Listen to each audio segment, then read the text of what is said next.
அன்பார்ந்த சகோதர சகோதரிகளே, இந்த நிகழ்ச்சிக்கு வந்திருக்கிற உங்கள் எல்லோரையும் இயேசு கிறிஸ்துவின் நாமத்தினாலே நான் வாழ்த்துகிறேன். ஆண்டவராகிய இயேசு கிறிஸ்து நிச்சயமாக உங்களை இந்த நிகழ்ச்சியின் மூலமாய் ஆஸ்வதிப்பார் என்பதிலே எந்த சந்தேகமும் இல்லை. இந்த நாளிலும் கூட இயேசு கிறிஸ்து இப்படி ஒரு வார்த்தையை சொன்னார். மத்தேயு 11:28 என்கிற பைபிள் பகுதியிலே இந்த வார்த்தை உண்டு. வருத்தப்பட்டு பாரம் சுமக்கிறவர்களே, நீங்கள் எல்லோரும் என்னிடத்திலே வாருங்கள், நான் உங்களுக்கு இளைப்பாறுதல் தருவேன்.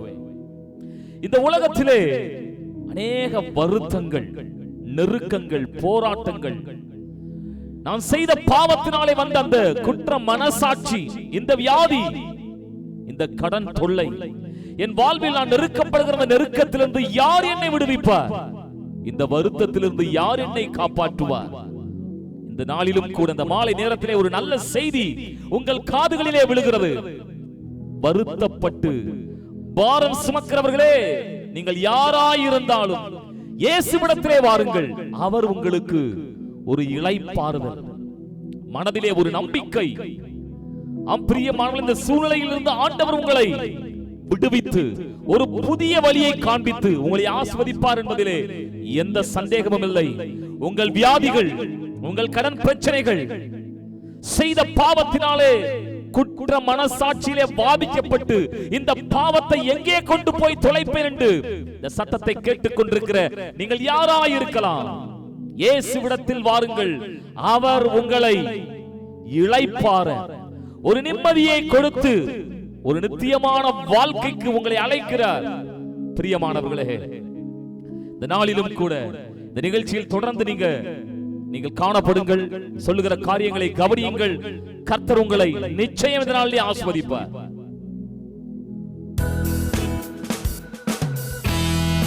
ஒரு நல்ல தருணம் இது, ஒரு நல்ல நாள்.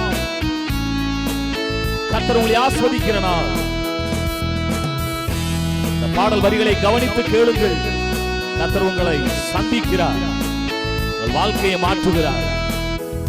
வருவாய் தருணம் இதுவே, அழைக்கின்றாரே வல்ல ஆண்டவர் இயேசு வண்டை. வருவாய் தருணம் இதுவே, அழைக்கின்றாரே வல்ல ஆண்டவர் இயேசு வண்டை.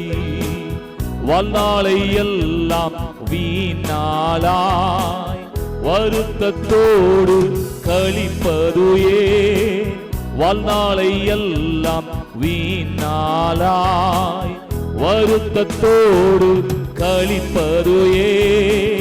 வந்தவர் பாதம் சரணடைந்தால் வாழ்வித்து உன்னை சேர்த்துக் கொள்வார். வருவாய் தருணம் இதுவே, அழைக்கின்றாரே வல்ல ஆண்டவர் இயேசு வண்டை. கட்டின வீடு, நிலம், பொருள், பார்க்கிற எல்லாம் அழிந்து போகும். மரணம் சந்திக்கும் பொழுது, கூடு விட்டு நம்முடைய ஆவி போகும் பொழுது யார் நம்மோடு கூட வருவார்? யாரும் வருவதில்லை.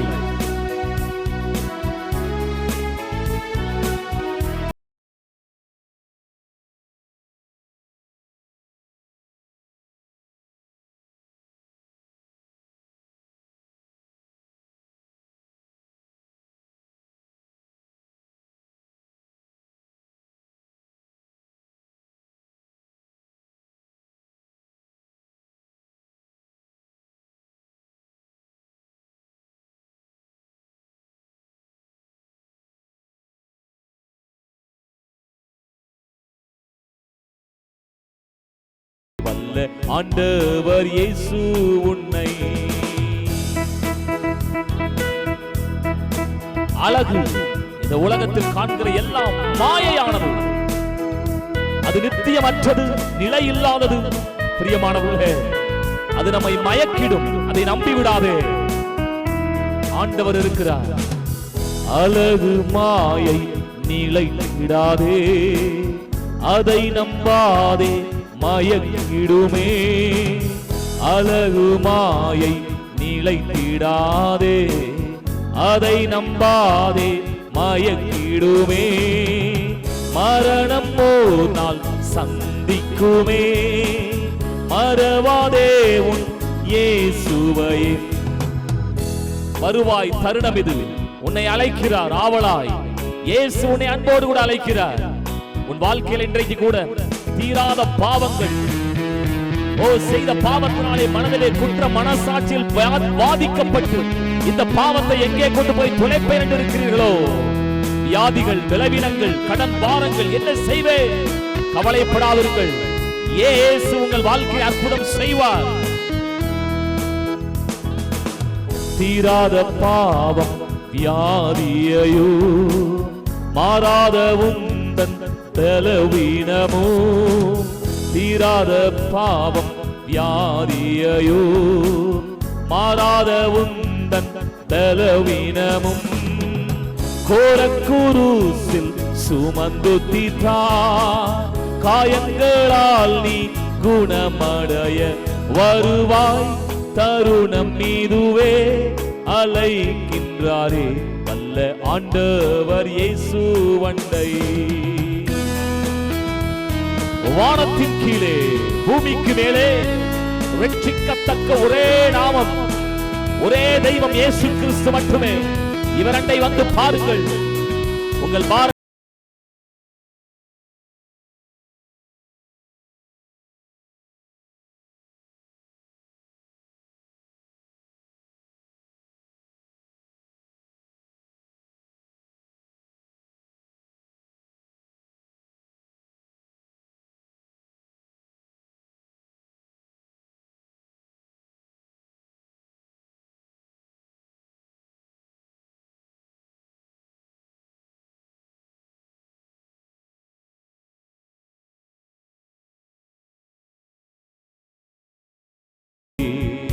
வல்ல ஆண்டவர் இயேசு வண்டை வருவாய், தருணம் இதுவே அழைக்கின்றாரே. வல்ல ஆண்டவர் இயேசு உன்னை. இந்த வார்த்தையை நீ நம்பி வா சகோதரனே. உன்னை ஒருபோதும் இந்த தெய்வம் கைவிடவே மாட்டார். அப்படிப்பட்ட நம்பிக்கையோடு ஒரு நாள் நாங்கள் வந்தோம்.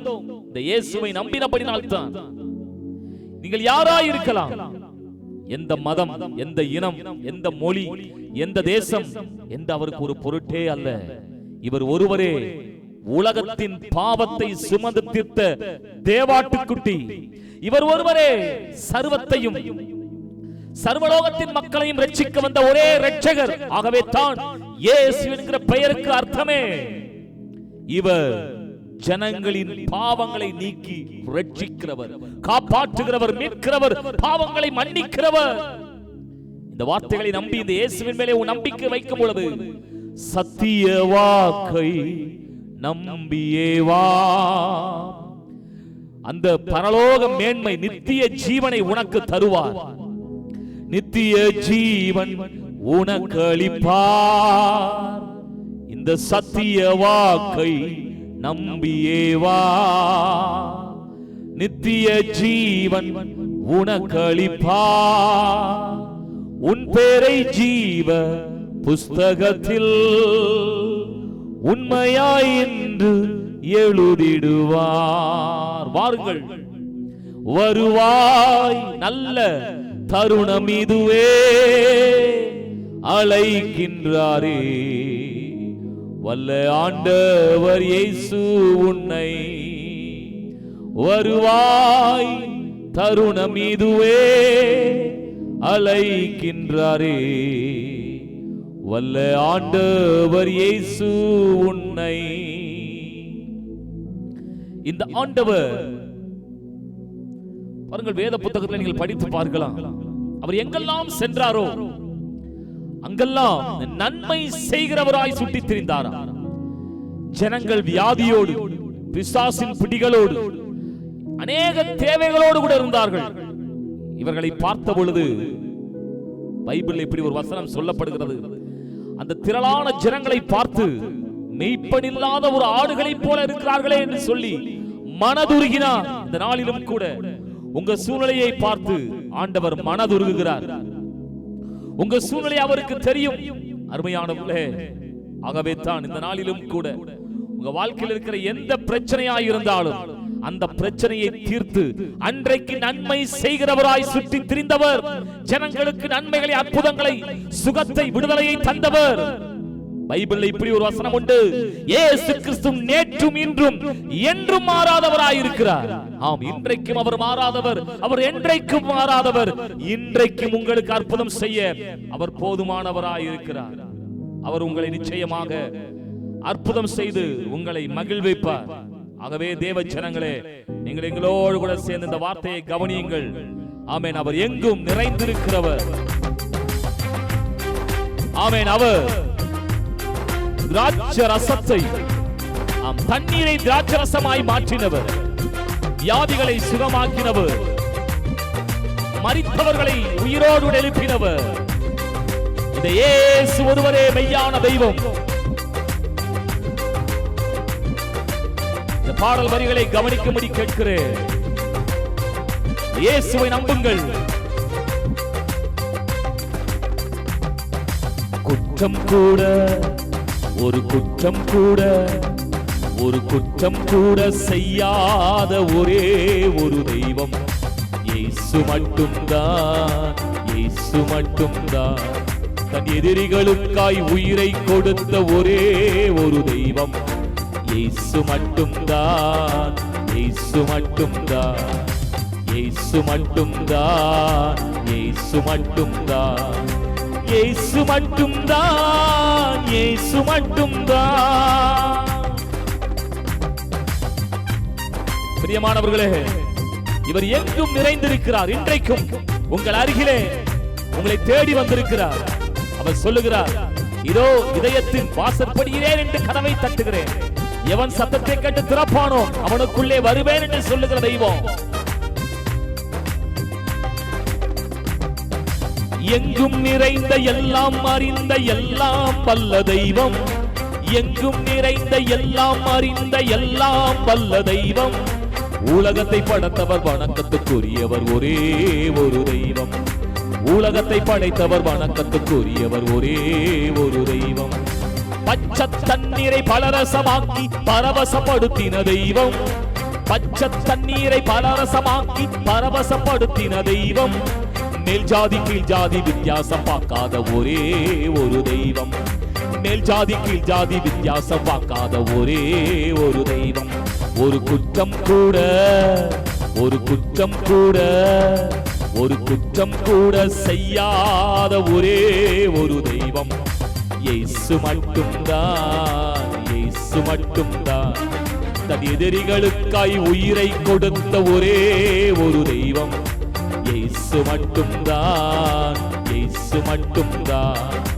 இயேசு மட்டும்தான். இயேசு மட்டும்தான். இயேசு மட்டும்தான். இயேசு மட்டும்தான். பாவம் இல்லாத மனிதர்கள் இதயத்திலே அவர் வாழ விரும்புகிறார். நாம் எல்லோரும் பாவிகள் தானே. நாம் எப்படி பரிசுத்தமாக முடியும்? இயேசுவே நம்முடைய பாவத்தை கழுவி சுத்திகரிப்பார். அந்த பாவத்தை மன்னிக்கும் அதிகாரமுடைய ஒரே தெய்வம் அவர் மட்டும்தான். பாவம் இல்லாத மனிதரின் இதயத்தில் வாழும் சுத்த தெய்வம். பாவம் இல்லாத மனிதரின் இதயத்தில் வாழும் சுத்த தெய்வம்.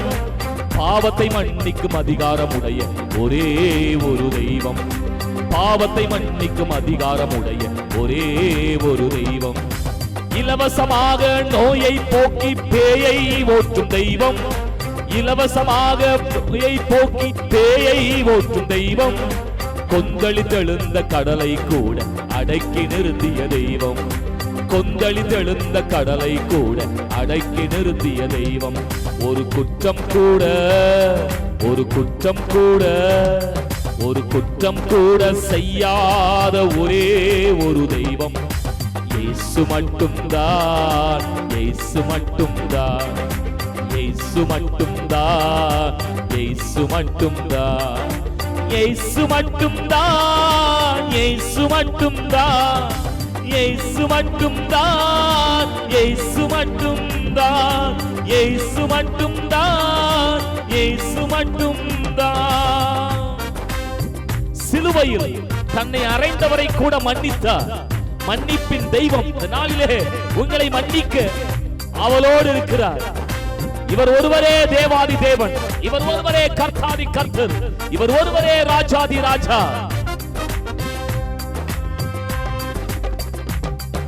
சிலுவையில் தன்னை அறைந்தவரை கூட மன்னித்த பெரிய தெய்வம், சிலுவையில் தன்னை அறைந்தவரை கூட மன்னித்த பெரிய தெய்வம், மரித்த பின்பும் உயிரோடு எழுந்த ஒரே ஒரு தெய்வம், மரித்த பின்பும் உயிரோடு எழுந்த ஒரே ஒரு தெய்வம். 33 கோடிகளுக்குள்ளே இப்படி இல்லை ஒரு தெய்வம், 33 கோடிகளுக்குள்ளே இப்படி இல்லை ஒரு தெய்வம், கையெடுத்து கும்பிடுவதற்கு பாத்திரமான தெய்வம், கையெடுத்து கும்பிடுவதற்கு பாத்திரமான தெய்வம். ஒரு குற்றம் கூட, ஒரு குற்றம் கூட, ஒரு குற்றம் கூட செய்யாத ஒரே ஒரு தெய்வம், இயேசு மட்டும்தான், இயேசு மட்டும்தான். எதிரிகளுக்காய் உயிரை கொடுத்த ஒரே ஒரு தெய்வம், இயேசு மட்டும்தான், இயேசு மட்டும்தான், இயேசு மட்டும்தான், இயேசு மட்டும்தான், இயேசு மட்டும்தான், இயேசு மட்டும்தான், இயேசு மட்டும்தான், இயேசு மட்டும்தான், இயேசு மட்டும்தான், இயேசு மட்டும்தான். இந்த இயேசு மட்டும்தான் உங்களை பாவத்திலிருந்து விடுவிக்கிறவர், உங்கள் வியாதியை சுகமாக்குகிறவர். அதற்காகத்தான் இயேசு சிலுவையிலே தழும்புகளை ஏற்றுக்கொண்டார். உங்கள் பாரங்களை எதுவாயிருந்தாலும் எப்பேற்பட்டதாயிருந்தாலும் இப்பொழுது இயேசுவில் வைக்கும் பொழுதே அவர் உங்கள் பாரங்களை நீக்குகிறார்.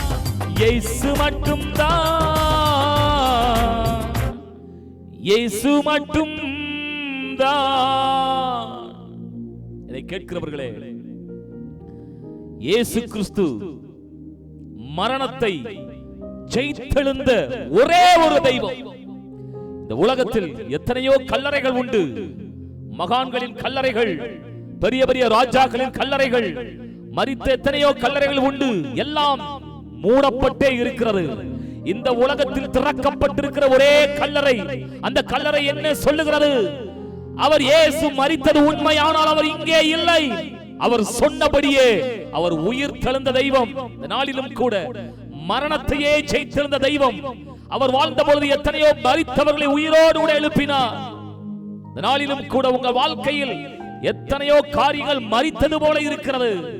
ஆம், மருத்துவர்கள் கைவிட்டு அவர்கள் கொடுத்த ரிப்போர்ட் உங்களை இன்றைக்கு கலங்க வைத்து எனக்கு மரணம் தான் முடிவா என்று சொல்லி இந்த சத்தத்தை கேட்டுக் கொண்டிருக்கலாம். செத்து போன உடலுக்குள்ளே உயிரை வைத்த தெய்வம் நிச்சயம்.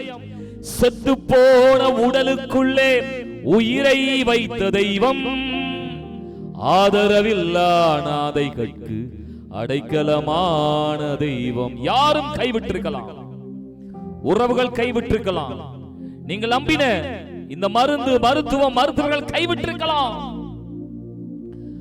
ஆம் பிரியமானவர்களே, அவர் கைவிட தெரியாதவர், கைவிடாதவர். கடலின் மீது தரையை போல நடந்த அதிசய தெய்வம், கடலின் மீது தரையை போல நடந்த அதிசய தெய்வம். பிரியமானவர்களே, இந்த நாளிலும் கூட கொதித்தெழுந்த கடலை கூட அடக்கி நிறுத்திய தெய்வம். இந்த நாளிலே பிரச்சனைகள், போராட்டங்கள் உங்கள் வாழ்க்கையிலே நான் என்ன செய்வேன் என்று திகைத்து நடு கடலிலே ஒரு பாய்மரத்திலே தவித்துக் கொண்டிருக்கிறதை போல உங்கள் நிலை. யார் என்னை கரை சேர்ப்பார் என்று கவலைப்படாதிருங்கள், இயேசு உண்டு. கொதித்தெழுந்த கடலை கூட அடக்கி நிறுத்திய தெய்வம். நிச்சயமாய் அவர் இன்றைக்கும் உங்களுக்கு அற்புதங்களை செய்வார். உங்க வாழ்க்கையில் இருக்கிற இந்த பிரச்சனைகள், போராட்டங்கள் உங்களை நிச்சயம் அழிக்க முடியாது. இயேசுவை நம்பினவர்கள் ஒருபோதும் வெட்கப்படுவதில்லை, ஒருபோதும் கைவிடப்படுவதில்லை. நாளிலும் கூட ஒரு சில தேவனுடைய வசனத்தை, வார்த்தைகளை உங்களோடு கூட நான் பகிர்ந்து கொள்ள விரும்புகிறேன். பைபிளில் இப்படி ஒரு வசனம் உண்டு. 2 கொரிந்தியர் 4ஆம் அதிகாரம் 18வது வசனம். காணப்படுபவைகள் அநித்தியமானவைகள், காணப்படாதவைகளோ நித்தியமானவைகள்.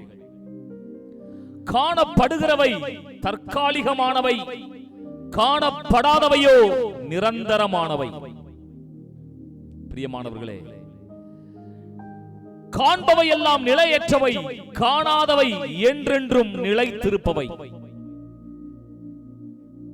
என்னை கேட்கிற அருமையான சகோதர சகோதரிகளே, நாம் இன்று எவைகளெல்லாம் பார்க்கிறோமோ அவைகளெல்லாம் அநித்தியமானது, அழியக்கூடியது, நிரந்தரம் இல்லாதது. காணப்படாதவைகள் எவைகளெல்லாம் நாம் பார்க்க முடியவில்லையோ அவைகள்தான் நிலை உள்ளது, நித்தியமானது, அழியாதது. தேவனுடைய வார்த்தை இந்த நாளிலும் கூட உங்களோடு பேசுகிறது. கடவுள் எப்பொழுதும் தம்முடைய வார்த்தை மூலமாய் பேசுவார். பைபிளில் எழுதப்பட்டிருக்கிற எல்லா வார்த்தைகளும் தேவனுடைய வார்த்தைகள். அந்த வார்த்தைகள், அதை குறித்து இயேசுவானவர் இப்படி சொன்னார், வானமும் பூமியும் ஒளிந்து போகலாம், இந்த வார்த்தைகளோ ஒரு நாளும் ஒளிந்து போகாது. அப்படின்னா பாருங்க, இந்த வார்த்தை ஒளிந்து போகாத, அழியாத, நித்தியமான வார்த்தை. காணப்படுகிறவைகள் அழிந்து போகக்கூடியது, நிலையில்லாதது, நித்தியமற்றது, அநித்தியமானது. காணப்படாதவைகளோ நித்தியமானது, நிலை உள்ளது, அழியாதது. நம்ம எல்லாருக்கும் தெரியும், நம்ம எதையுமே அழிந்து போகக்கூடிய, நித்தியமில்லாத ஒன்றிலே, அநித்தியமான ஒன்றிலே, நிலையில்லாத ஒன்றிலே நம்ம எதையுமே இன்வெஸ்ட் பண்ண மாட்டோம். நிலை உள்ளது, நித்தியமானது, நிரந்தரமானது. சிறிய உதாரணம் சொல்லுகிறேன் பாருங்க. நாம் ஒரு விழாவை நம்முடைய வீட்டில் எடுக்கிறோம் வச்சுக்கோங்களேன், ஒரு திருமணமோ ஏதோ ஒரு ஃபங்க்ஷன் எடுக்கிறோம். அதற்காக நம்ம அந்த ஃபங்க்ஷனுக்காக ஒரு பெரிய கல்யாண மண்டபம் நம்ம கட்ட போறதில்லை, அந்த ஒரு பெரிய ஒரு பார்ட்டி ஹால் கட்ட போறதில்லை. ஏன்னா அது தற்காலிகமானது, ஒரு நாள் மட்டுமே நம்ம செய்யக்கூடியது. பாருங்க, அதற்கு நம்ம என்ன செய்வோம், ஒரு வாடகைக்கு ஒரு திருமண மண்டபத்தையோ ஒரு பார்ட்டி ஹாலையோ நம்ம எடுப்போம். ஆனால் அதே நம்ம வாழப்போகிற ஒரு வீடு என்று வைத்துக் கொள்வோம். நமக்கு ஒரு வீடு கட்ட வேண்டும், யோசித்து பாருங்க, அதை பார்த்து பார்த்து கட்டுவோம். ஏனென்றால் அங்கே நம்ம வாழப் போகிறோம், நம்முடைய தலைமுறைகள் வாழப் போகிறது. ஆகவே அதை நேர்த்தியாக, சிறப்பாக கட்டுவோம். பாருங்க பாருங்க, இதைத்தான் நான் சொல்லுகிறேன். காணப்படுகிறவை அநித்தியமானது, காணப்படாதவைகளோ நித்தியமானது. பார்க்கிற காரியங்களுக்கு நம்ம அதிக முக்கியத்துவம் கொடுக்கிறோம், ஆனா அவைகள் எல்லாம் அழிந்து போகக்கூடியது, தற்காலிகமானது. பாருங்க, தற்காலிகமானவைகளுக்கு நம்ம அதிக முக்கியத்துவம் கொடுப்பதில்லை, ஆனா நிரந்தரமானவைகளுக்கு அதிக முக்கியத்துவம் கொடுப்போம். இங்கே தேவ வார்த்தை சொல்லுகிறது, காணப்படுகிறவைகள் எல்லாம் அநித்தியமானது, அழிந்து போகக்கூடியது, நிலையில்லாதது, நிரந்தரமற்றது என்று சொல்லப்படுகிறது. நம்ம எதையெல்லாம் பார்க்கிறோம், ஒரு 2 காரியத்தை சொல்லுகிறேன் பாருங்க. முதலாவது, இந்த சரீரம், இந்த உடம்பு, இதை நம்ம பார்க்கிறோம். இந்த சரீரத்தில் இருக்கிறதான அவயவங்களுக்கு அவ்வளவு முக்கியத்துவம் கொடுக்கிறோம். ஒரு சிறிய வேதனை வந்து விட்டால் கூட, சிறிய வலி வந்து விட்டால் கூட உடனே போய் ஹாஸ்பிடல்ல போய் பார்த்து, அது மட்டுமல்ல, சரீரத்துக்கு தேவையான நல்ல உணவு, ஊட்டச்சத்து, அதற்கு தேவையான நல்ல உடற்பயிற்சி எல்லாவற்றையும் செய்து இந்த சரீரத்தை, பார்க்கிறது சரீரம், காணப்படுகிறது சரீரத்திற்கு அவ்வளவு முக்கியத்துவம் கொடுக்கிறோம். ஆனா இந்த சரீரத்தை குறித்து வேதம் என்ன சொல்லுகிறது, பைபிள் என்ன சொல்லுகிறது பாருங்க. ரோமர் 6ஆம் அதிகாரம் 12ஆம் வசனம் சொல்லுகிறது, சாவுக்கேதுவான உங்கள் சரீரத்தில், இந்த சரீரத்தை குறித்து சொல்லப்படுகிறது, சாவுக்கு ஏதுவானது. சாவுக்கு ஏதுவானதான் சரீரம். நம்ம எல்லாருக்கும் தெரியும், இந்த சரீரம் ஒரு நாள் மரணம் அடையும். இந்த உலகத்தில் பாருங்க, ஒரு பாடல் கூட உண்டு, தங்க புஷ்பம் தின்னவரும் கம்பங்களி தின்னவரும் எல்லாரும் மண்ணுக்குள்ளதான், மரணத்துக்குள்ளதான். பாருங்க, ஒரு அருமையான, ஒரு ஆச்சரியமான ஒரு சம்பவம். நம்ம எல்லாருக்கும் தெரியும், மைக்கேல் ஜாக்சன். இவருக்கு ஒரு ஆசை, 100 ஆண்டுகள் வாழ வேண்டும் என்று அவர் ஆசைப்பட்டார். பாருங்க, இது ஒரு நல்ல ஆசைதான், எல்லாருக்கும் இருக்கிற ஆசைதான். ஆனா இவரோ பெரிய கோடீஸ்வரன், உலகத்திலே பெரிய புகழ் பெற்றவர். பாருங்க, 100 வயது வரைக்கும் ஆசைப்பட்ட இவர் அதற்காக பல கோடான கோடி பணங்களை செலவிட்டார். பாருங்க, ஒவ்வொரு நாள் சாப்பாடும் அவருக்கு லேப்ல டெஸ்ட் பண்ணி எந்த விதமான அதுல கேடு இல்லையா, நல்ல நல்ல ஊட்டச்சத்து, நல்ல சத்தான ஆகாரம் தானா, எல்லாம் அவருக்கு சரீரத்துக்கு தேவையான எல்லாம் இருக்குதான் டெஸ்ட் பண்ணி அந்த சாப்பாடை சாப்பிட்டார். தினந்தோறும் முடியிலிருந்து நகம் வரைக்கும் அவருடைய சரீரம் எல்லாம் மெடிக்கல் டெஸ்ட் செய்யப்பட்டது. ஏன் அப்படின்னா அவருக்கு ஏதாவது வியாதி வந்திருக்குதான் சொல்லி பார்க்கிறாங்க. அது மட்டுமல்ல, ஏதாவது அவருக்கு இந்த இன்டர்னல் ஆர்கன்ஸ் உள்ள இருக்கிறதா உடல் உறுப்புகள் பாதிக்கப்பட்டால் அதை கொடுப்பதற்கு டோனர்ஸ், அதற்கு பல கோடிகளை கொடுத்து ஆட்களை நியமித்திருந்தார். வீட்டை சுத்தி எப்பொழுதும் சுத்தமான ஆக்சிஜன் தான் கிடைக்கணும்னு சொல்லி வீட்டில் ஆக்சிஜன் டென்ட் போர்த்தப்பட்டிருந்தது. பாருங்க, இப்படி சரீரத்தை இவ்வளவு தூரம் இந்த உடம்பை பார்த்து எப்படி 100 வயது வாழ்ந்து விட வேண்டும் என்று வாழ நினைத்த அவர் நம்ம எல்லாருக்கும் தெரியும். பாருங்க, 60 வயது அவரால் தாண்ட முடியல. 55 வயது என்னமோ நினைக்கிறேன், அதில் மரித்து போனார். யோசித்து பாருங்கள், இந்த சரீரம் காணப்படுகிற இந்த உடம்பு காணப்படுகிற இந்த சரீரமானது அழிந்து போகக்கூடியது. ஆகவே தான் யோபு 19:26 பைபிள்ல இந்த வசனம் சொல்கிறது, இந்த தோல் முதலானவைகள் அழுகி போகும். இந்த சரீரம் அழுகி போகக்கூடியது. பாருங்க, பைபிள்ல இப்படி நிறைய வசனங்களை பார்க்கலாம். அதாவது நம்முடைய மனித வாழ்க்கை என்பது ஒரு பபிள்ஸ் மாதிரி இருக்குதான், நீர் மேல் இருக்கிற குமிழியை போல இருக்குதுன்னு சொல்றாங்க. பைபிளுடைய வசனம் சொல்லுகிறது, சாய்ந்து போகிற நிழலை போல இருக்கிறது அப்படின்னு சொல்லுகிறது. பிரியமானவர்களே, இந்த சரீரம் அழிந்து போகக்கூடியது. ஆகவே இந்த சாய்ந்து போகிற இந்த நிழலை போல குமிழி நீர் மேல் இருக்கிற பபிள்ஸ் போய் அது எப்போ உடையும் தெரியாது. பாருங்க, அப்படித்தான் அந்த வாழ்க்கை. காணப்படுகிற சரீரம் அனித்தியம், நித்தியமற்றது, நிரந்தரமற்றது, அழியக்கூடியது. ஆகவே தான் முதலாவது நான் சொன்ன அந்த வார்த்தை, காணப்படுகிறவைகள் அனித்தியமானவைகள், காணப்படாதவைகளோ நித்தியமானவைகள். அதுக்கப்புறம் இன்னொன்னு காணப்படுகிற காரியத்தை குறித்து நான் சொல்லுகிறேன். இந்த உலகம் பாருங்க, இந்த உலகத்தை அனுபவிக்க வேண்டும் என்றுதான் ஜனங்கள் ஓடி ஓடி உழைக்கிறார்கள், பணத்தை சம்பாதிக்கிறார்கள்.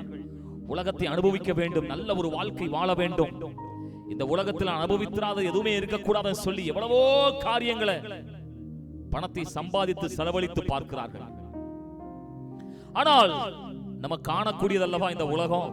கடவுளுடைய வார்த்தை சொல்லிடுச்சுல, காணப்படுகிறவைகள் அனித்தியமானது, அழிந்து போகும். இந்த உலகம் அழிந்து போகக்கூடியது. பாருங்க, பைபிள்ல ஒரு நபர் ஒருத்தர் உண்டு, இவர் பேர் சாலமோன். இவர் சரித்திரத்திலையும் இவர் எழுதப்பட்டிருக்கிறார். இவர்தான் உலகத்திலே ஞானமுள்ள ராஜா.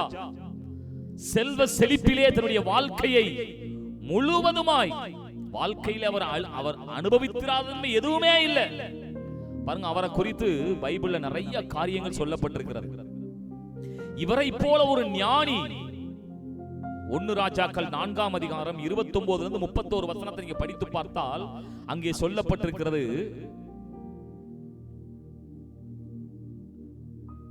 இவர் மிகுதியான ஞானத்தையும் புத்தியையும் கடற்கரை மணலத்தனையான மனோவிருத்தியையும் இவர் பெற்றிருந்தார். கடவுள் அப்படி கொடுத்திருந்தார்.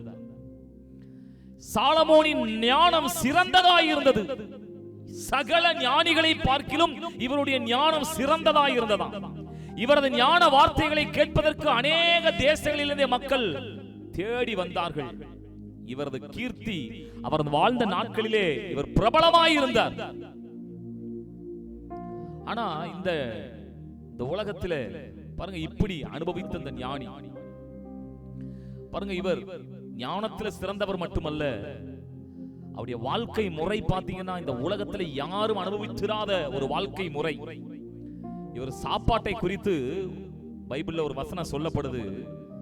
அதே 1 ராஜாக்கள் 4ஆம் அதிகாரம் 22 23 வசனத்தை படித்தால், ஒரு நாளைக்கு அவர் செய்கிற சாப்பாட்டுக்கான செலவு பாருங்க, 30 மரக்கால் மெல்லிய மாவு, 60 மரக்கால் மாவு, கலைமான்கள், வெளிமான்கள், வரையாடுகள், கொழுமையான பறவைகளை தவிர கொழுக்கப்பட்ட 10 மாடுகள், மேய்ச்சலிலிருந்து வந்த 20 மாடுகள், 100 ஆடுகள். ஒரு நாளைக்கு யோசித்து பாருங்கள், எப்படி இந்த உலகத்திலே அவ்வளவு சாப்பாட்டுக்காக செலவு செய்து அவ்வளவு நேர்த்தியான பதார்த்தங்களை அவர் சாப்பிட்டு அனுபவித்தார்.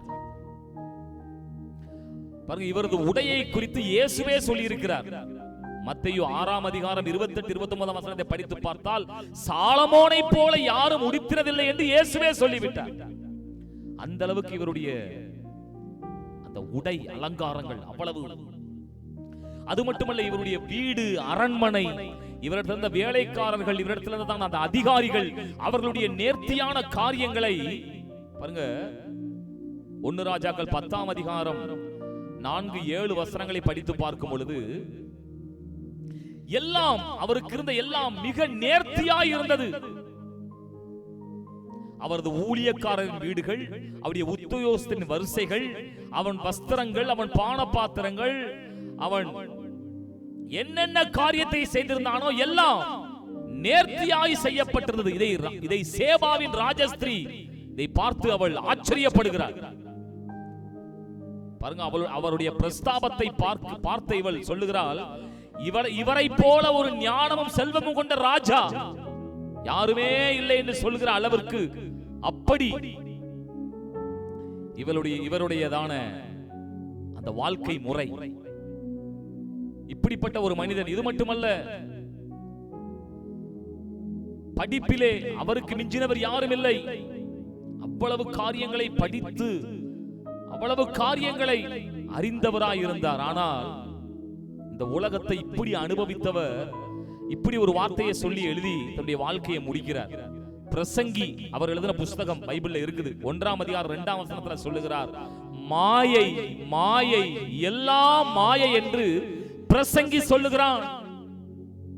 எல்லாம் மாயை என்று பிரசங்கி சொல்லுகிறான். நான் சொல்லுகிறேன் சொல்றேன். அப்போ என்னை கேட்கிறவர்களே, இந்த உலகம், காணப்படுகிற இந்த உலகம் அழிவுக்கு உரியதாய் இருக்கிறது. பைபிள்ல இப்படி ஒரு வசனம் உண்டு. 2 பேதுரு 3ஆம் அதிகாரம் 7ஆம் வசனத்தில் இப்படி ஒரு வசனத்தை நீங்கள் படிக்கலாம். இந்த பூமி அக்கினிக்கு இரையாக வைக்கப்பட்டிருக்கிறது. எப்படி ஒரு நாள் இந்த பூமியானது தண்ணீரால் முழுவதும் அழிக்கப்பட்டதோ, இனிமேல் இந்த பூமி நெருப்பினாலே அழிக்கப்பட போகிறது சொல்லப்படுகிறது. இந்த வார்த்தை வானமும் பூமியும் ஒளிந்து போனாலும் இயேசு சொல்லி இருக்கிறார், ஒளிந்து போகாது. அப்படித்தான் அழிக்கப்பட போகிறது என்று இன்றைக்கு விஞ்ஞானிகளும் சொல்லிக் கொண்டிருக்கிறார்கள். அப்படியானா காணப்படுகிறது எல்லாம் அழிந்து போகும் பிரியமானவர்களே.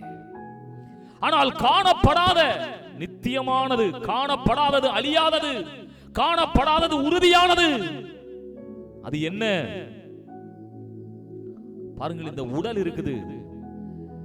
இந்த உடல் இன்றைக்கு இயங்கிக் கொண்டிருக்குதுன்னா அதுக்கு உள்ள ஒரு உள்ளான மனிதன் ஒன்று இருக்கிறதுனால தான் இந்த உடல் இயங்குது. இந்த வெளியான மனிதன் இயங்குது. நம்ம எல்லாருக்கும் தெரியும், மரித்தவர்களை அந்த சடலத்தை கடத்தி வைப்பார்கள். அதுவரைக்கும் அவர் நடந்து கொண்டிருந்தார், உட்கார்ந்தார், வேலை செய்தார். ஆனால் இப்பொழுதோ அவரால் எந்த காரியத்தையும் செய்ய முடியவில்லையே. அங்கே அவருக்குள்ளே இருந்த உள்ளான மனிதன், இதைத்தான் ஆத்துமா என்று சொல்லுகிறோம். இந்த ஆத்துமா பாருங்க, இதை பார்க்க முடியாது, இந்த உள்ளான மனிதனை பார்க்க முடியாது. ஆனால் இந்த உள்ளான மனிதன், இந்த ஆத்துமா, இந்த உயிர் இருக்கிறபடினால் தான் பிரியமானவர்களே இந்த வெளியான அந்த சரீரம் இயங்கிக் கொண்டிருக்கிறது. ஆகவே காணப்படாத அந்த ஆத்துமா தான் நிலை உள்ளது, நித்தியமானது, அழியாதது.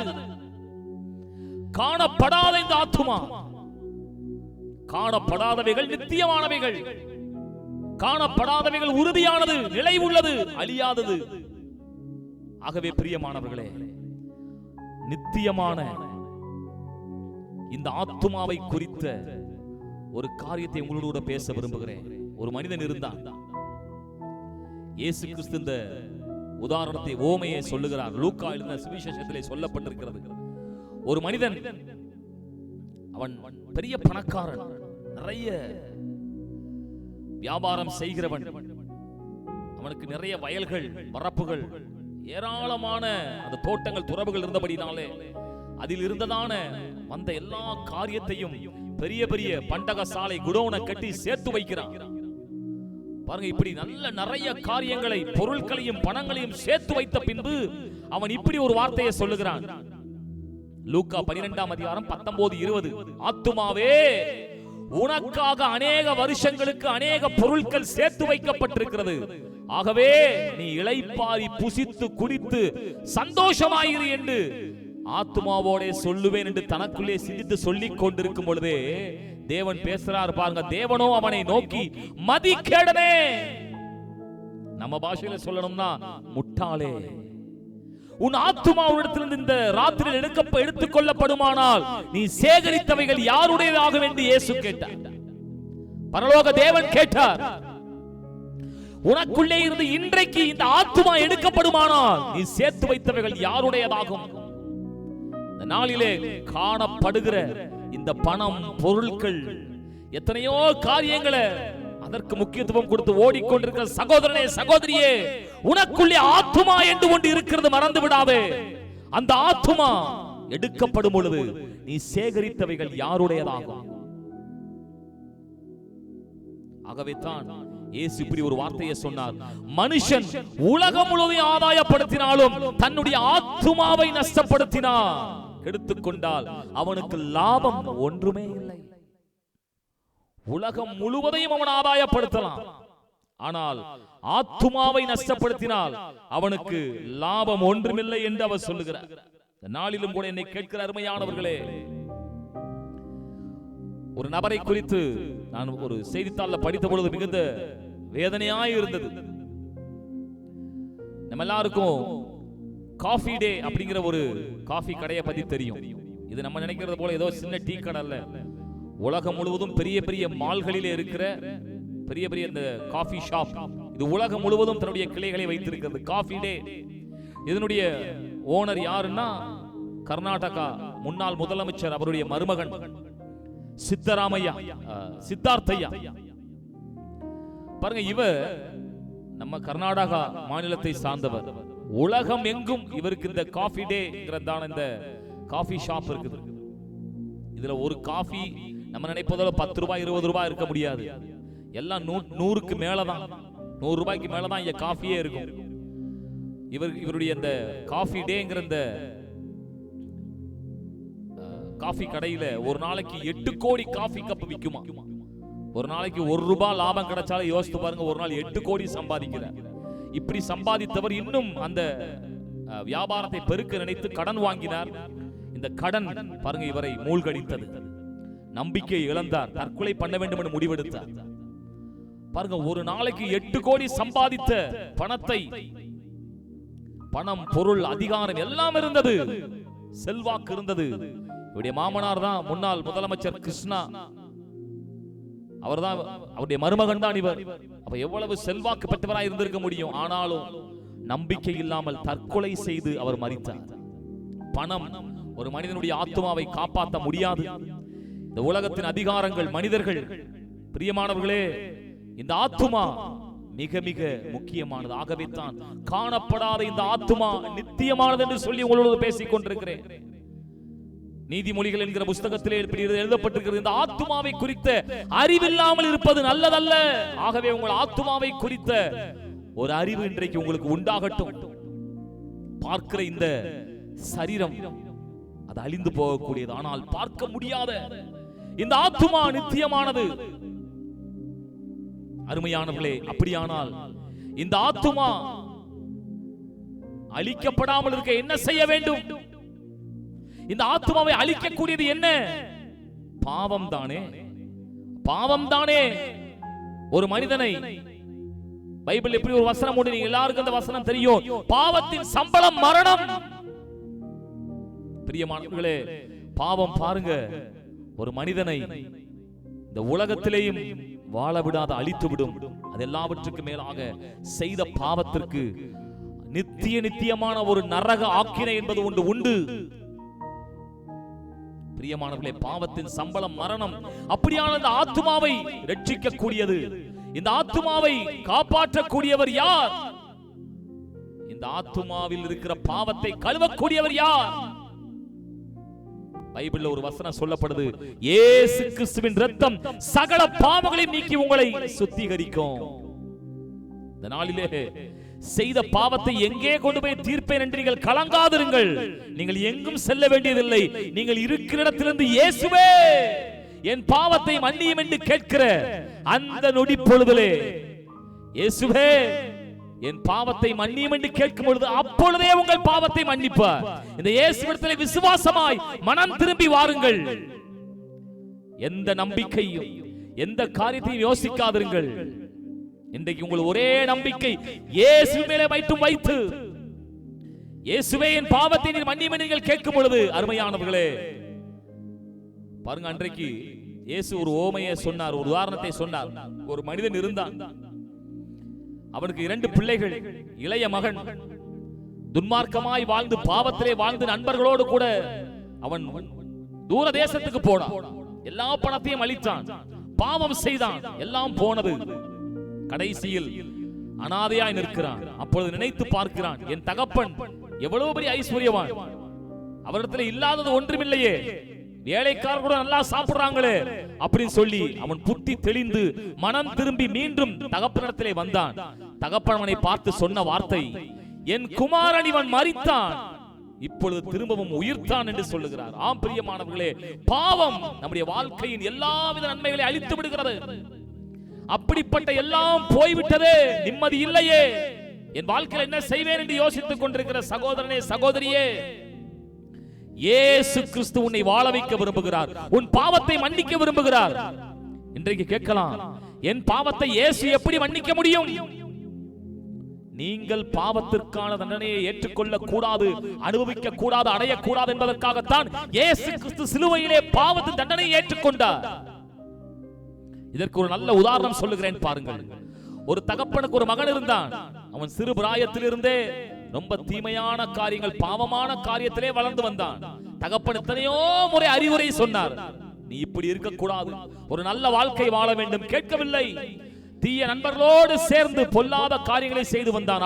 அப்படி ஒரு நாள் வெளியே சென்று நண்பர்களோடு இருக்கும் பொழுது வந்த சண்டையிலே ஒரு நண்பனை கத்தியை வைத்து கொலை செய்து கொன்று விட்டான். கைகளில் அந்த கத்தியின் ரத்தத்தோடு, சட்டையில் ரத்தத்தோடு கூட வீட்டிற்கு வருகிறான். அப்பா கேட்கிறார், என்ன செய்தாய்? என்னுடைய நண்பனை நான் கொலை செய்து விட்டேன், ஒரு சிறிய பிரச்சனை வந்தது, அதில் கோபத்திலே கொலை செய்து விட்டேன். அப்பா தகப்பன் சொல்கிறார், எத்தனையோ முறை சொன்னேனே, நீ ஒரு நல்ல வாழ்க்கை வாழ வேண்டும் என்று சொன்னதை நீ கேட்கவில்லை என்று சொன்ன பொழுது, நீ இனியும் மனம் திரும்பாமல் இருந்தால் உன் வாழ்க்கை என்ன என்று சொல்லி அவன் பதறுகிறான். போலீஸ் என்னை தேடுகிறது சொன்ன பொழுது தகப்பன் சொன்னார், உன் சட்டையை கலட்டி கொடு. அந்த சட்டையை தகப்பன் வாங்கி போட்டுக் கொண்டார். அந்த கத்தி என் கையிலே கொடு, கத்தியை வாங்கி கொண்டார். நீ போய் குளித்து முழித்து வேறே உடைய உடுத்திக்கொள் சொன்ன பொழுது அவன் அப்படி உடுத்திக் கொண்டான். அப்பொழுது போலீஸ் வருகிறது. யார் அவனை கொலை செய்து கேட்ட பொழுது தகப்பன் சொன்னான், நான் தான் அவனை கொலை செய்து சொல்லி தான் கைதியாக அங்கே அந்த தண்டனையை ஏற்றுக்கொள்ளுகிறார். இதே போலத்தான் இயேசு நம்முடைய தகப்பன், நம்மை அவர் படைத்தார். ஆகவே தான் நமக்காக அவர் தண்டனையை சிலுவையில் ஏற்றுக்கொண்டார். இப்பொழுது நாம் விடுவிக்கப்பட முடியும். இயேசு கிறிஸ்து தண்டனையை ஏற்றுக்கொண்டு விட்டார். இயேசுவை நம்புவோம். அன்றைக்கு அந்த மகன் தகப்பனுடைய இந்த அன்பை பார்த்து அப்பொழுது மனம் திரும்பினான். இன்றைக்கும் கூட நீங்கள் இந்த இயேசுவை பார்த்து மனம் திரும்பி வாருங்கள். அவர் உங்கள் மேலே அளவு கடந்த அன்பு கொண்டிருக்கிறார். காண்கிற இந்த ஆத்துமா நித்தியமானது. இந்த ஆத்துமாவை ரட்சிக்க இயேசு ஒருவரே உண்டு. அதே போல காணப்படாத ஒரு காரியம் பரலோகம், நித்தியமான ஒரு வாழ்க்கை, அந்த நித்திய சொர்க்க லோகம். அங்கே இயேசுவோடு கூட வாழ்வதற்கு நமக்கென்று ஒரு நல்ல ஒரு ஸ்தலத்தை ஆயத்தம் பண்ணி இருக்கிறார். இயேசு சொல்லி போனார், நீங்கள் என்னோடு கூட இருப்பதற்காக உங்களுக்கு பரலோக ராஜ்யத்திலே ஒரு வாசஸ்தலத்தை ஏற்படுத்த பண்ண போகிறேன். மீண்டும் வந்து உங்களை நான் சேர்த்துக் கொள்ளுவேன். ஆம் பிரியமானவர்களே, காணப்படாத அந்த பரலோக ராஜ்யம் நித்தியமானது. நீங்கள் கேட்கலாம், இயேசு கிறிஸ்து திரும்பி வருவாரா? இயேசு கிறிஸ்து திரும்பி வருவதற்கு என்ன ஆதாரம் என்று நீங்கள் கேட்கலாம். வேத புத்தகத்திலே அருமையானவர்களே, இயேசு கிறிஸ்து இந்த உலகத்திலே மனிதனாய் பிறப்பார் என்கிறதான அநேக தீர்க்க தரிசனங்கள் சொல்லப்பட்டிருக்கிறது. இயேசு கிறிஸ்து இந்த பூமியிலே மனிதனாக பிறப்பார். அந்த வருகை இயேசு கிறிஸ்துவினுடைய அந்த வருகையை குறித்த அநேக தீர்க்க தரிசனங்கள் பாருங்க, 188 முறை இந்த தீர்க்க தரிசனமான வார்த்தைகள் இயேசு கிறிஸ்து இந்த உலகத்திலே மனிதனாய், பரலோக தெய்வம் மனிதனாய் பிறப்பார் என்று 188 முறை சொல்லப்பட்டுள்ளது. அதே இயேசு கிறிஸ்து மீண்டுமாய் ராஜாதி ராஜாவாய் வரப்போகிறார் என்று அதே பைபிள் 1500 முறை சொல்லுகிறது. 8 மடங்கு அதிகமாய் சொல்லப்பட்ட தெய்வனுடைய வார்த்தை. இயேசு மனிதனாய் பிறப்பார் என்பது சரித்திரமே. கிறிஸ்துவுக்கு முன் கிறிஸ்துவுக்கு பின் என்று பிரிக்கப்பட்டு இயேசு கிறிஸ்து உலகத்திற்கு வந்தார் என்று உலக சரித்திரம் சொல்லுகிறது, வேத புத்தகம் சொல்லுகிறது. இன்னும் அநேக புனித நூல்கள், குர்ஆன், இன்னும் அநேக புனித நூல்கள் இந்த உலகத்திலே உண்டு. அவைகள் சொல்லுகிறது இயேசு கிறிஸ்து இந்த பூமியிலே மனுஷனாய் பிறந்தார். அதே போல இயேசு பிறந்தார் என்பது உண்மை என்பது போல அதே வேத புத்தகம் சொல்லுகிறது 8 மடங்கு அதை விட அதிகமாய் சொல்லப்படுகிற இந்த தீர்க்க தரிசனம். அவர் ராஜாதி ராஜாவாய் வரப்போகிறார், மனிதர்களை நியாயம் தீர்க்க வரப்போகிறார், தம்மை விசுவாசிக்கிறவர்களை பரலோக ராஜ்யத்திலே சேர்க்க வரப்போகிறார் என்று சொல்லி சொன்ன அந்த வார்த்தை நிறைவேற போகிறது. உண்மை. ஆகவே அழிவில்லாத பரலோக ராஜ்யம் அது உண்மையானது, நித்தியமானது, அழிவில்லாதது. ஆகவே பிரியமானவர்களே, இந்த நாளிலே 2 காரியத்தை உங்களோடு கூட நான் பேசினேன். ஒன்று, அழிந்து போகக்கூடிய காணப்படுகிற இந்த சரீரமும் இந்த உலகமும் அழியாத நித்தியமான உறுதியான நிலை உள்ள காணப்படாத ஆத்துமா, அந்த பரலோக ராஜ்யம் உண்மை உள்ளது. ஆகவே பிரியமானவர்களே, இந்த நாளிலும் கூட இந்த வார்த்தையை நீங்கள் கேட்டு நீங்கள் நம்புவீர்களானால், இந்த வார்த்தையை நீங்கள் ஏற்றுக்கொள்வீர்களானால், இந்த வார்த்தையின்படி இந்த இயேசுவை நீங்கள் விசுவாசிப்பீர்களானால், இந்த இயேசு கிறிஸ்து உங்களை நிச்சயமாய் வாழ வைத்து ஆசீர்வதிப்பார். இந்த இயேசு கிறிஸ்து உங்களை அன்போடு கூட அழைக்கிறார்.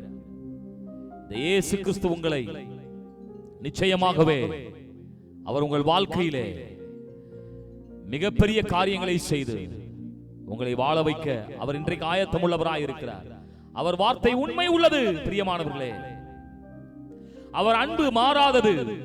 அவர் இன்றைக்கும் அவர் ஜீவன் உள்ளவராய் உங்களை நேசிப்பதற்கு அவர் ஆயத்தமுள்ளவராய் இருக்கிறார். ஆகவே இந்த இயேசு கிறிஸ்துவை நீங்கள் விசுவாசிக்க கேட்கிறேன். பிரியமானவர்களே, உங்களை ஒருபோதும் அவர் தள்ளிவிட மாட்டார். உங்கள் உள்ளான மனிதனில் இருக்கிற அந்த ஆத்துமாவை ரட்சிக்கத்தான், உங்களை ரட்சிக்கத்தான் இயேசு கிறிஸ்து உலகத்திற்கு வந்தார். ஆகவே இந்த நாளில் கூட இந்த அருமையான அந்த ஜெப நேரத்திலே நீங்கள் எல்லாரும் முழங்கால் படியிட கேட்கிறேன். முடிந்தவர்கள் எல்லாம் முழங்கால் படியிடுங்கள். இப்பொழுது இயேசுவை நோக்கி கூப்பிடுங்கள். காணப்படுகிறது எல்லாம் அநித்தியமானது, அழியக்கூடியது என்று நான் விசுவாசிக்கிறேன். காணப்படாத ஆத்துமா அழியாதது, காணப்படாத அந்த பரலோகம் நித்தியமானது. இதை எங்களுக்கு இயேசு மட்டுமே கொடுக்க முடியும் என்று சொல்லி அந்த இயேசுவை நோக்கி கூப்பிடுங்கள். இயேசுவே, என் பாவத்தை மன்னியும் என்று கேளுங்கள். அவர் உங்கள் பாவத்தை மன்னிப்பார், அந்த பரலோக பாக்கியத்தை தருவார். ஆகவே பிரியமானவர்கள், இந்த நாளில் கூட தேவ சமூகத்தில் இயேசு கிறிஸ்துவினுடைய அன்பு உங்களை புறம்பே தள்ளாது.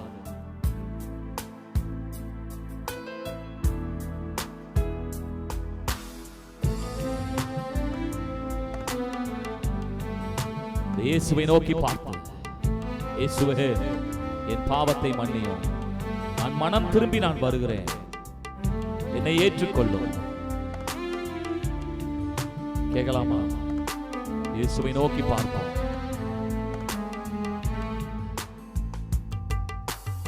இயேசு கிறிஸ்துவின் அன்பு என்றும் மாறாதது. இயேசு கிறிஸ்துவின் மாறா கிருபை என்றும் குறையாதது. இயேசு கிறிஸ்துவின் மாறா கிருபை என்றும் குறையாதது. இயேசு கிறிஸ்துவின் அன்பு உன் பாவத்தை இயேசு மன்னிக்க, உன் மீறுதலுக்காக இயேசு அப்படி அடிக்கப்பட்டார், அவர் நொறுக்கப்பட்டார். உனக்காகவே காயங்களை ஏற்றுக்கொண்டார். உன்னை உயர்த்த தன்னை தாழ்த்தினார். இயேசுவை நம்பி வா. உன் மீறுதல்களுக்காக இயேசு காயங்கள் பட்டார். உன் அக்கிரமங்களுக்காக இயேசு நொறுக்கப்பட்டார். உன் மீறுதல்களுக்காக இயேசு காயங்கள் பட்டார். உன் அக்கிரமங்களுக்காக இயேசு நொறுக்கப்பட்டார். உனக்காகவே அடிகள் பட்டார். உன்னை உயர்த்த தன்னை தாழ்த்தினார். உனக்காகவே அடிகள் பட்டார். உன்னை உயர்த்த தன்னை தாழ்த்தினார். உன்னை உயர்த்த தன்னை தாழ்த்தினார். இயேசு கிறிஸ்துவின் அன்பு. கவலைப்படாதே சகோதரனே, சகோதரியே, இயேசு உன்னை வாழ வைப்பார். உன் பாவத்தை மன்னிக்கிற தெய்வம் அவர். அதற்குத்தான் அவர் அவ்வளவு அடிக்கப்பட்டு நொறுக்கப்பட்டு காயங்களை ஏற்றுக்கொண்டார். வாளால் அடிக்கப்பட்டார், ஈட்டினால் குத்தப்பட்டார், கைகள் கால்களிலே ஆணிகள் கடாவப்பட்டார், முள்முடி சூடப்பட்டார். கவலைப்படாதே. கல்லர் மத்தியில் ஒரு கல்வனை போல குற்றமற்ற கிறிஸ்தேசு தொங்கினாரே. கல்லர் மத்தியில் ஒரு கல்வனை போல குற்றமற்ற கிறிஸ்தேசு தொங்கினாரே.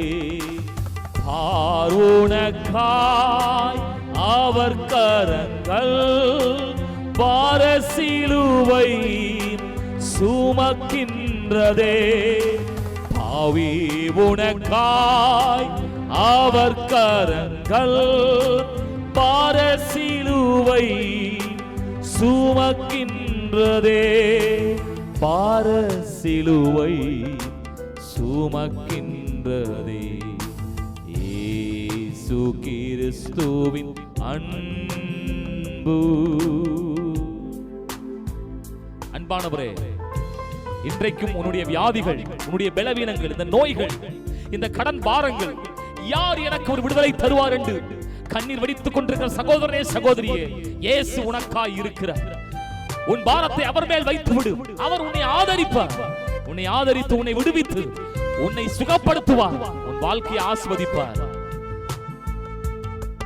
உன் பாவ ரோகங்கள் இயேசு சுமந்தவரா. சிலுவை மீதே இயேசு சாபமானாரே. பாவ ரோகங்கள் இயேசு சுமந்தவராய். சிலுவை மீது இயேசு சாபமானாரே. கலங்கிடாதே, இயேசு வண்டை வா. நித்திய ஜீவ உனக்களிப்பா. கலங்கிடாதே, இயேசு வண்டை வா.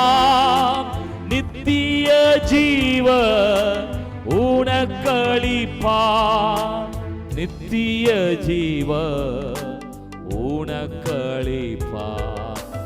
இயேசு கிறிஸ்துவின் அன்பு.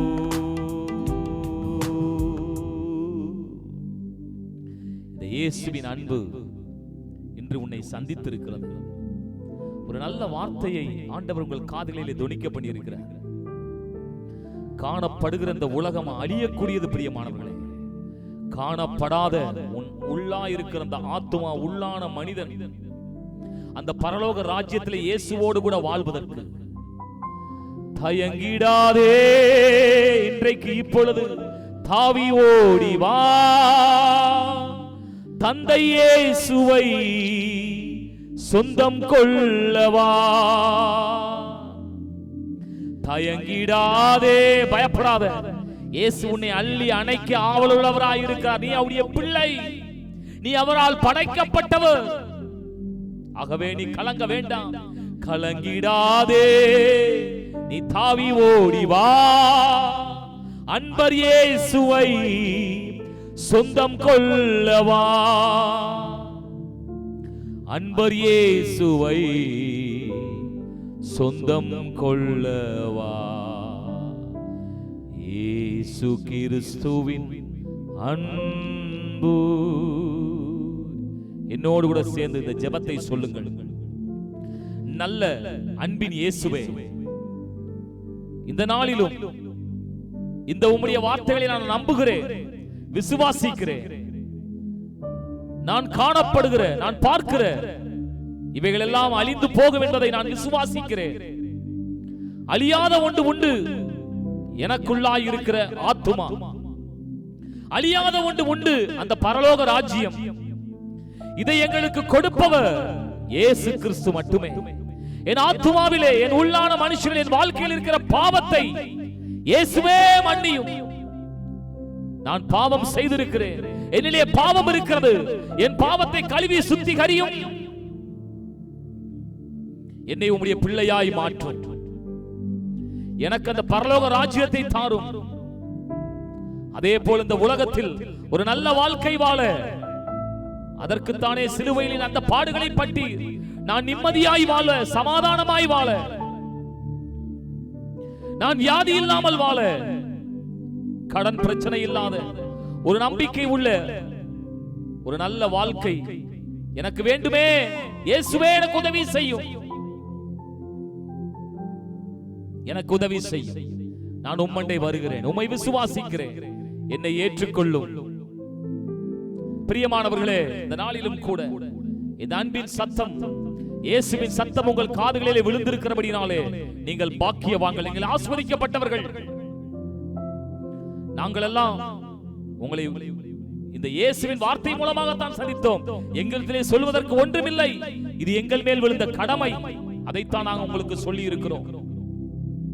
இந்த இயேசுவை நீங்கள் ஏற்றுக்கொள்ள வேண்டும், நீங்கள் விசுவாசிக்க வேண்டும், எல்லா பாவத்திலிருந்து மனம் திரும்ப வேண்டும்.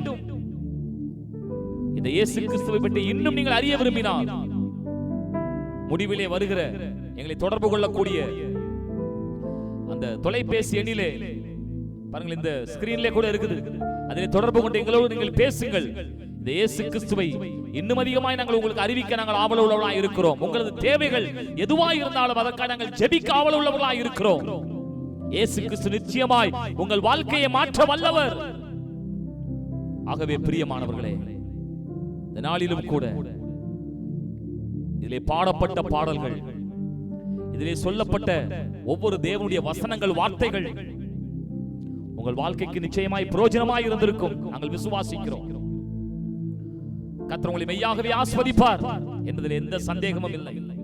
ஆகவே பிரியமானவர்கள், இந்த நாளிலும் கூட இந்த வார்த்தைகள் எல்லாம் நீங்கள் விசுவாசித்தபடினாலே கர்த்தர் உங்களை இம்மையிலும் மறுமையிலும் ஆசீர்வதிக்க அவர் வல்லமை உள்ளவராய் இருக்கிறார். ஆகவே மீண்டுமாய் உங்களை நாங்கள் இயேசு கிறிஸ்துவின் நாமத்தில் ஆசீர்வதிக்கிறோம். நாம் மீண்டும் சந்திப்போம். கர்த்தருடைய கிருபை உங்கள் அனைவரோடும் கூட எப்போதும் இருப்பதாக.